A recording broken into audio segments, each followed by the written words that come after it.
Welcome everybody to our first ever single news episode for the Revive Me Bro News Network.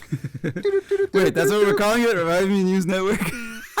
I mean, should we? I guess. I don't know. We'll figure it out, but welcome everybody. We're going to be, if you're a little surprised that this isn't our usual episodic podcast, it's because we decided to split the news section from our usual podcasting episodes and make it its own thing. We feel like not only will it reduce the time for the podcast, but it'll also give us a lot more leeway to just start with whatever it is that we want to start with.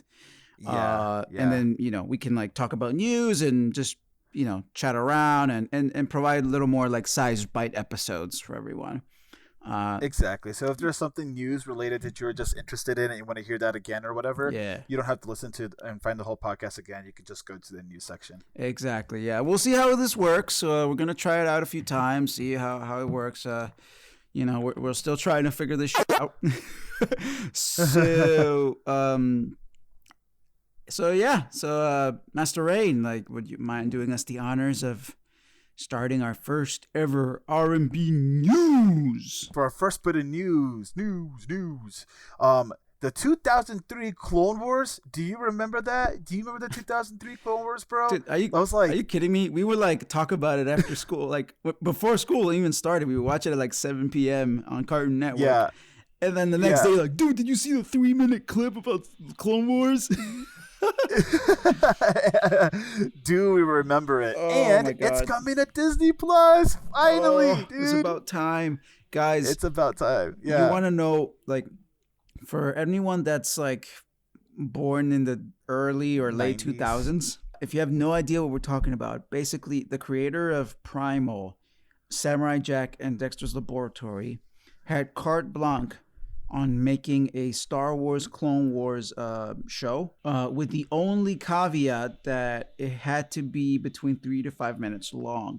So what they were trying to do was, after Dexter's Laboratory, they would show you this like 3-minute episode to kind of like get people interested in the what was like episode 3, I believe. Like, the Star Wars episode 3. Back in 2005, I believe that was. It was such a hit that they gave Gendy Tartakovsky a second season with more time, and he killed it.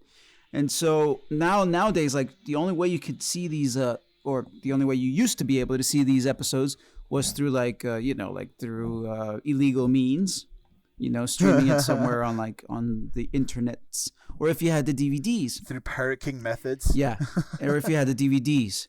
And so the fact that they're going to release these on Disney Plus, oh my lord, like, it's some of the best Star Wars like content from back in the day.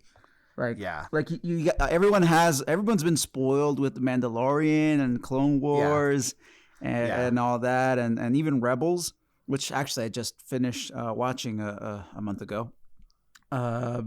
This is it. This was like to my wife when I told her we need to get started on Clone Wars. It's really good. I was like, but I need to get you started on the first Clone Wars from like back in the day, the Clone Wars. I couldn't find it. I was like on YouTube. I was looking for it. I think I found like one clip, and I was like so disappointed. But now I'm like, oh, this is it. There's like, to all my Mace Windu fans out there, like one of the probably the best Mace Windu fight scene is in this Clone Wars. It's and here, like, no spoilers for people that haven't watched it, but like, there are some episodes here that will make you rethink how you think of these characters. Like just how Master Rain said about like Mace Windu. Like, like, he's pretty badass in this show, but like, there's other characters, and I won't spoil it because I think just by mentioning what characters I'm talking about, I will spoil some of the surprise. Yeah. But like, wow, like, it is awesome. It's awesome, dude. But anyway, when did they release it? Oh, on April 2nd. So it's going to be April 2nd, where the Clone Wars Volume 1 and 2 are going to be on Disney Plus. That's awesome. Oh my god. Oh my gosh. Wait a minute. Star Wars Ewoks Season 1 and Season 2? Wait, what? Bro, hold on. We're going to have a Star Wars Ewoks night. No. Moving on. Snyder Cut. Yeah. Let's talk about Snyder Cut. Dude, the Snyder cut. Oh my freaking! So That was amazing. Just quick news. Obviously, the Snyder cut released last week. I'm pretty sure most of y'all have watched it, or are even thinking about how the hell am I gonna watch this. Well, we have news for you. We already watched the whole thing, and let's just get it out of the way. I fucking loved it. I thought I am I'm very happy. I'm very happy. As someone who works and as someone who works as a video editor, seeing how the story is more cohesive and that the full vision was made is so. It's just a great feeling to see how like they gave Zack Snyder like, okay, just finish your movie. Like that is so rare. It is so rare for like a studio to just, like unless the director just takes it on himself and makes a director's cut.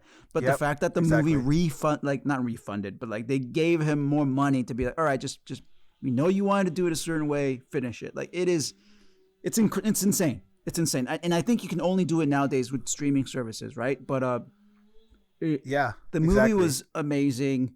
I think many characters get a nice bump. Especially Steppenwolf. I think he has more of a character and more personality, and he's actually badass.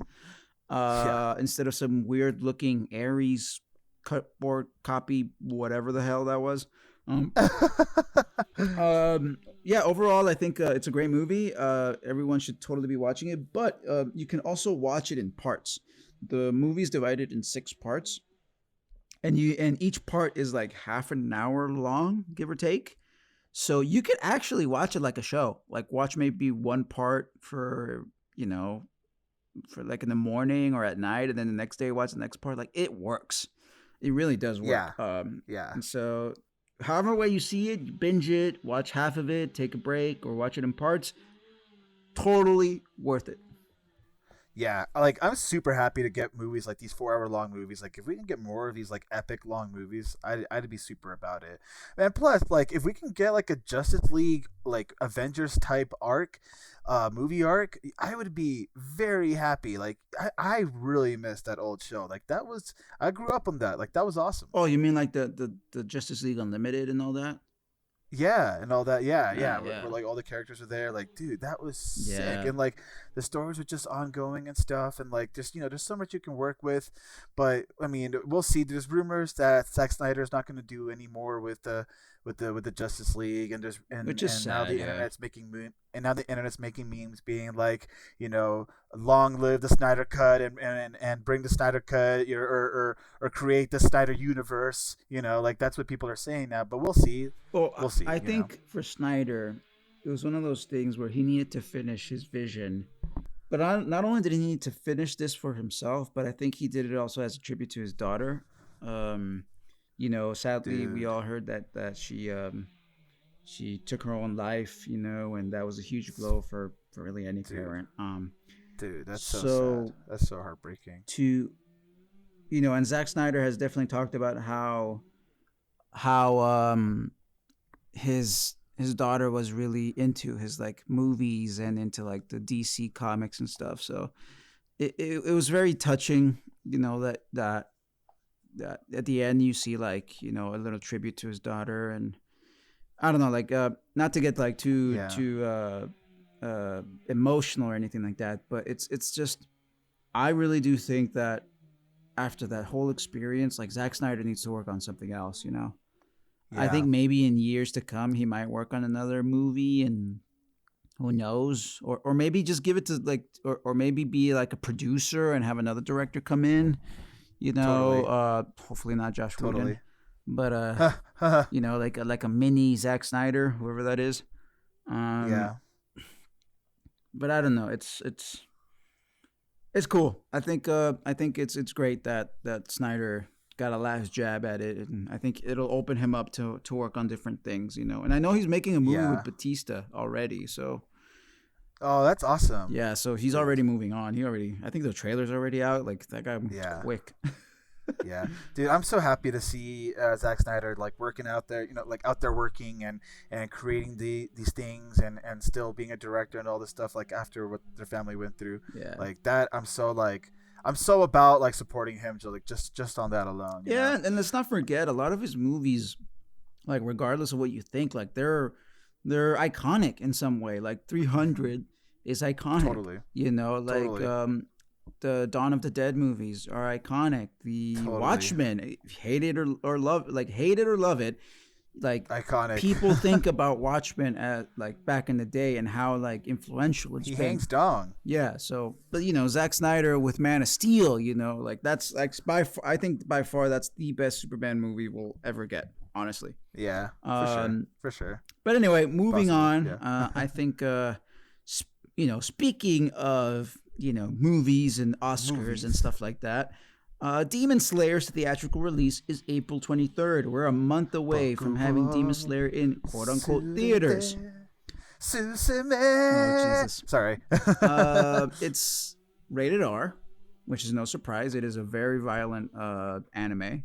Excellent. I'm super happy that they didn't bring it down. Like they needed to keep that like violent. Yeah. And from what I've heard, it's like heartbreaking too. So like it's like I think people are gonna be leaving the theaters just like crying. Oh Jesus. Okay. You see all these anime. Could you imagine just like working at the theater and just like seeing all the anime fans just like bawling and just like yeah. But I'm kind of curious to see how they're gonna release it here in theaters. Like I mean, here where I live, there's no theaters open at all. So where I live, they never close. You could always go. Son of a. They never closed here. However, what did happen was they did limit the capacity by a ton, but honestly, no one was going, so it's not like it mattered anyways. Okay. Yeah. But anyway, guys, let's give this movie a boost. Let's get them in the Oscar run. So if your theater is open, you should definitely go check it out. Yeah. Pre-sale for tickets start April 9th. So nice. Keep that in mind. I am going to be hitting refresh on Fandango or whatever the site was, and I'm going to be buying my tickets for my area because I cannot wait. And I think it's going to be an IMAX too. Like nice. Oof, I cannot wait. Nice. Shed some gamer tears. And speaking of like anime gamer, anime tears and whatnot, Nier Automata. Like if you are a fan of Nier Automata. I just got into it. I had an issue playing it on Steam. I had to mod it for like 5 hours to even play it, right? I'm so happy to report, my friends, that the Game Pass release of it is so much better. Apparently they fixed it all. Like I'm literally about to get on Game Pass again right now because of that. Like I wanted to play this game through and like I kept hitting parts where doing the graphics like the game would just like it would just crash, and I'm like, I literally cannot get past the cutscene. That blows. Yeah, I started the game on Xbox actually, so oddly enough, and nice. It's different, man. Like it's not what I expected, and currently I'm enjoying it so far.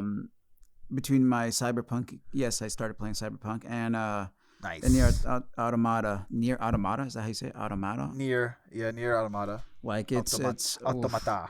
My time has gone down, like seriously. But yeah, I'm so glad to hear that there's a second option besides Steam. I really hope Steam or whoever is really like. I really do hope Steam gets their shit together, or whoever's releasing it on Steam to get their shit together, because it is a very, very like cult game. Yeah. And to hear how crappy it's been on PC it's nothing new, but it's also kind of sad because this game does deserve a lot more news, word of mouth, like because like the first game I believe that came out on the 360 was like no one really bought it, even though it was actually a good game. So these are the type of games people need to like. Yes, go play it. Trust me, you're gonna love it. Like yeah. It really made me think. Like I played the first playthrough. I think there's like 5 different playthroughs of the game to actually get the final ending. I played the first one, and like it really made me think like about life and death and what consciousness is and family and love and that kind of thing. And then without me spoiling too much, I think the next like playthroughs of the game, add on to that, but also reveal like hidden deeper things that you didn't even realize were there. Because I played it one time through and I was like, oh wow, like this is really cool. But then the second time through you play it, it's like from a different perspective and it's adding so much more to it. And I'm like, interesting. But that's when it started crashing on me. So I'm really excited about getting it back in there. Yeah, it started crashing on my second playthrough and I couldn't get past it, so I just deleted it. Okay. Well, hopefully everyone else who has a PC and wants to play Nier Automata, give the Game Pass a try. Do it. How many times do we have to talk about the Game Pass before you get it? Like, again, we don't want to sound like Xbox fanboys, but Game Pass are doing everything right now. Like, Xbox is doing everything right, and props to them. They need little wins. They need little victories. Yeah, they do. Like, we want all video games to be great. We want PC players and console players and Nintendo Switch players to enjoy games however they want to enjoy. So yeah, like if PlayStation starts doing shit like this, we will definitely be talking more about PlayStation. But so far, Xbox has just been releasing one victory after another. Speaking of Microsoft, it's time for the rumor mill. I'm gonna have to find a song for this one, but sure. Dude, yeah, sure, whatever. For now, it's just our first news section, right? Yeah. But anyways, there's rumors going around that like Microsoft is looking to buy Sega, potentially Konami. Okay, those are massive rumors. Like, you have to take those rumors with like half a grain of salt. You know what I'm saying? Massive rumors, right? But that's how, I feel like that's how big companies are working nowadays. They throw a rumor out there and they see what people think. And if it like they like what they see, they go for it, right? I see. Yeah. So I feel like, and correct me if I'm wrong here, Microsoft needs to enter the Japanese market in a stronger way. Sony already has a Japanese market because it's their home turf, right? Yeah, exactly. Microsoft doesn't have that Eastern market as strong as Sony does. True. Potentially buying Sega, buying Konami, and putting their new games on the Game Pass. Could you imagine, dude, the Kojima cut? Oh, jeez. The Kojima cut of. I don't know, man. That scares me. I mean, what I mean by scare is like Konami's always been associated with the PlayStation. And I have played, like, of course, when the first thing comes to mind is like Metal Gear, right? And that's correct. I don't know, like Microsoft owning Metal Gear, like it could be a good thing, but it's also I don't know. Thing. There's something like I've always been a PlayStation fan, and I don't know. It's real. I mean, times are changing, and it may be a good thing to like. If Microsoft I think Microsoft purchasing Sega would be a fantastic move. I don't know how they could do that. As far as I know, like Sega's in cahoots with Nintendo, so I don't know like purchasing Sega overall, or maybe again. I'll make you an offer you can refuse. Yeah, seriously. That's I don't know how that's gonna work. Honestly. Konami though, like, look, I hate Konami. They did Hideo Kojima dirty, man. They did Hideo Kojima dirty, and regardless of politics and stuff, like the last good game they've released have been their Pro Evolution Soccer games. Other than that, can anyone tell me what Konami's released so far?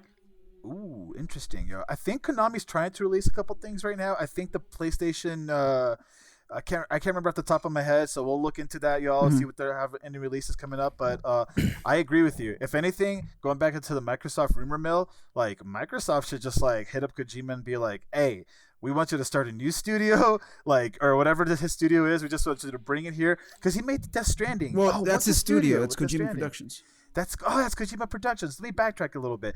Microsoft just needs to buy Kojima Productions, and that's it, and make Kojima Productions but exclusive. that's going to be a problem because Microsoft can't just buy Kojima Productions. Like Kojima is a very loyal guy, and he's been loyal to Sony, and Sony's what's been and to be honest, like Sony and PlayStation are the ones that have helped him out a lot with even getting Kojima Productions up and about. So good point. Okay. It would be a coup from Xbox to get Kojima Productions, but knowing Kojima and his history with Sony, it's very unlikely unless Sony does him dirty too. But again, like when it comes to money, I don't think Kojima's worried. Good point. You know, and Good point. yeah, like I mean, shit, man. Like, can you imagine? Like that would be insane. But it's already insane that Microsoft is even remotely thinking about buying Sega. But it makes sense. Like, what is that we always say? You need exclusives, and right now Microsoft is slowly building on an exclusive team. Yeah. You know, would it be really cool to see if like Microsoft is buying studios that like are legendary but just have been missing the mark recently, and they're just gonna be like, hey, here's all this money, bring it back, bring that like creativity back, take your time, do what you need to do, don't be strapped. Don't work crunch time. Just make something really, really, really, really good. Because like you can see, like when people put their effort and like their love into the game, and it's not just like bust out another Call of Duty every year. Yeah. Like you can see when like the game like is really, really good. But now a little bit of switching the tempo here from talking about games and developers themselves. Let's talk about somebody developing something more material, more physical. The PC Master Race, could they be getting their very own Switch soon? Dude, I had to see this. Like, I was like, what are you talking about? Yeah, so Linus Tech Tip recently talked about this recently. It's called Aya Neo World. I think it's the full name of it. It's super interesting. So if you remember us talking about a little bit back in our podcast about consoles, like we rated all the consoles, and we always said that like, you know, something that Nintendo did well is that they're in the handheld market, something everybody else wasn't necessarily doing. Well, it turns out somebody had the idea and said, hey, I'm kind of hating my gaming laptop. Why don't I make a handheld device that is just as strong as my gaming laptop, and I can take it everywhere, and it's easier to game on? And he did. They made it. Him and his team of people started an Indiegogo, and they have, I think they're actually taking orders for pretty much the world's like first like actual PC handheld gaming device, dude. It's crazy. Times are changing. Times are changing. Dude, and it looks incredible too. Like when you sent me the link, I had to like I looked it up, you know, saw the YouTube trailer that they have, or the video trailer explaining how it works. It is insane. It is basically a gaming PC, but it looks like a Switch. So fascinating. Very fascinating. And yeah, I'm looking forward to see like really what if this comes to fruition. Like I'm looking forward to seeing like how it really like kicks butt, and does it really provide that you know, everything that we expect. Like, can we play the latest games in here and all that? So yeah. Dude, looking at the specs, it's very possible. It's got a Ryzen CPU in it. It's got a Ryzen GPU in it, and it's also got an NVMe SSD. Those three things right there, perfect, dude. Not only are you gonna have fast load times, your Ryzen CPU is really good. The AMD GPUs are crushing it nowadays, and since they're both AMD, they have the smart access memory that hopefully will be integrated into this as well. Bro, like this could be a game changer, like in the world market. Like I could see other companies wanting to get more and more into this. And I think I've seen, like, let me look this up actually real quick. Alienware handheld. I think Alienware had a handheld console that they wanted to make. Yeah, like they, as of like last year, there's something that looks very similar to this. Like Alienware has something like they're trying to do something like that as well. But dude, like this is coming up. Oh my gosh, dude! As of 1 day ago, I literally just put it into Google. Tencent patents a Switch-like handheld hybrid system. If you know who Tencent is, they are very much big into the gaming world right now, and it looks exactly like the Aya Neo, the one we're talking about right now. Insane. Damn. We could be seeing the rise of the handheld PC gaming market. Well, but here's my retort, I guess. Like, yes, that sounds amazing, and to be honest, it's way better than like carrying around a 10-pound gaming laptop. Yeah. But where's my mouse and keyboard, bruh? Where is my Good point. mouse and keyboard? Good point. Good point. Good point. Good point. You know, good point. Good point. Hey, but you know what though? There's a lot of Bluetooth attachments you can get for now to things nowadays. Like you probably don't even need a USB for them.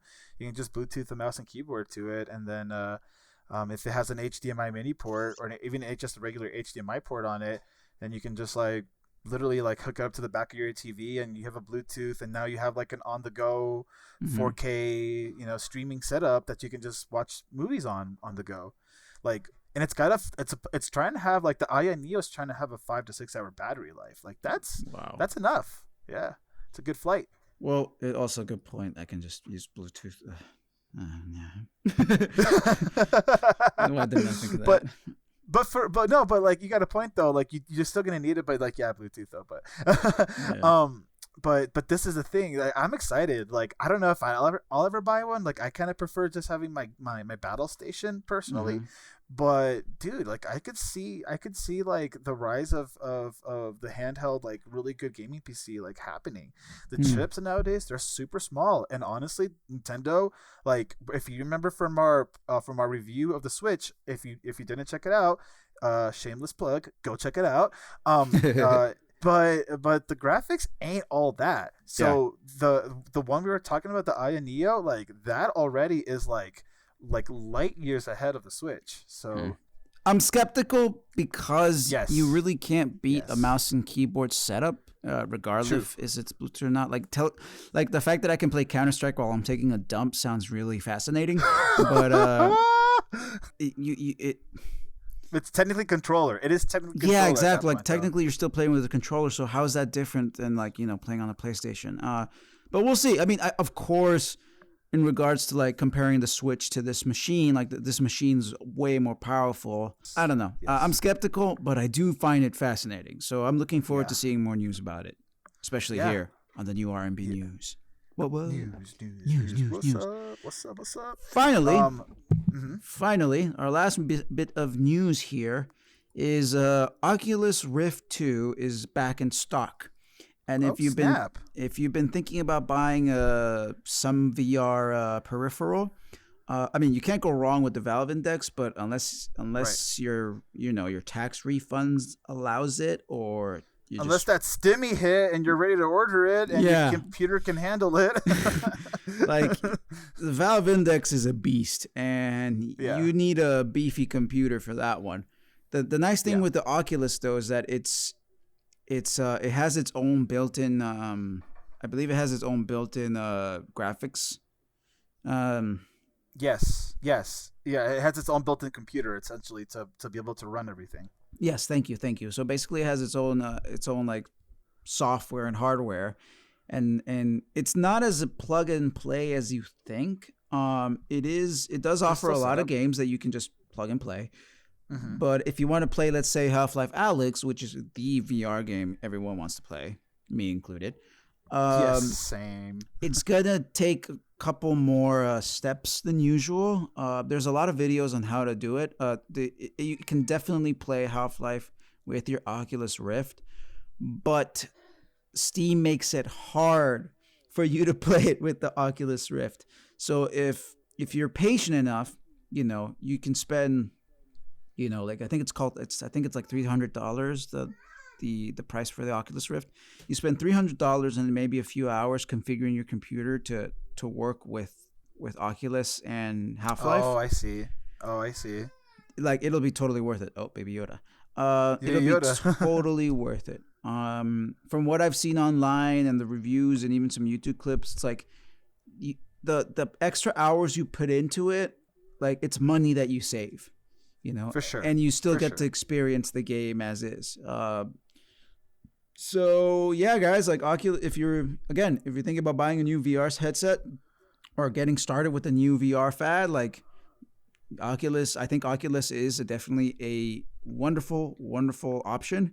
It's way more affordable than the Valve Index. But again, you got the money and you want the Valve Index. I mean, get the Valve Index, man, because that thing is going to last a while. Yeah, that's gonna last until like Ready Player One is actually a real thing and everybody's in their like haptic suits and whatnot. Seriously, I don't think there's many computers that can like really make it like work at its full capacity right now. If any, because it's such a powerful device. Personally, I think I'll go for the Valve, but that means also that I'm not going to be able to get back into VR for another few years. So, so we'll see when I get back into VR. So that really does mean that Oculus really is a really good go-to option for everybody looking to get into VR. Yeah, exactly. That's exactly what I'm thinking, and it's going to be great. It's going to be good. Yeah. VR is it's coming back strong. Yeah. Oh, yeah. And if you guys want us to do an episode on VR, like, let us know. We'll definitely be doing some research on it. I've only used the PlayStation VR, but I mean, honestly, that was pretty immersive. Yeah. So I think that concludes for our today's news, for this week's news. Hold up.